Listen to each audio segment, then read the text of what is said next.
Hello বন্ধুরা, আমি পূজা চলে এসেছি পূজা লাইফস্টাইলে আবার একটা নতুন ভিডিও নিয়ে তোমাদের সামনে। দিনটা ছিল শনিবার, গণেশের জন্মদিন ছিল রবিবার, তো সেই জন্য শনিবার দিন একটু টুকটাক কেনাকাটি করতে গেছিলাম। মনাকে কম্পিউটার ক্লাস থেকে নিয়ে চলে গেছিলাম বেলঘরিয়ার ওপারে বাটায়।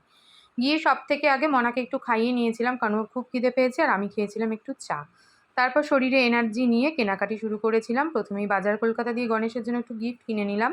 তারপরে চলে গেছিলাম কেকের দোকানে, কেক কিনে কিন্তু ঠাকুরের জন্য একটু ঘাগরা কিনে নিলাম।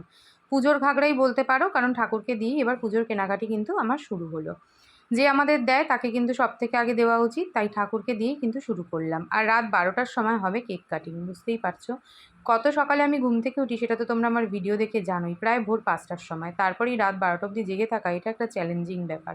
যাই হোক, বরের জন্য তো এইটুকু করতেই হবে। কেক কাটিংয়ের জন্য কিন্তু পুরো আমি লিটারেলি মানে ল্যাদ খাচ্ছিলাম বলতে পারো। রাত 12টার পর কেক কাটা হলো, আর তারপরে ওকে গিফট দিলাম। গিফটটা আশা করি ওর পছন্দ হয়েছে, আর কেকটা কেমন হয়েছে সেটা তোমরা অবশ্যই আমাকে জানিও। সেদিনটা তো কোনো রকমে কেক কাটিং করেই বলতে পারো একদম ঘুমিয়ে পড়েছি, পারলে আমি ওখানেই।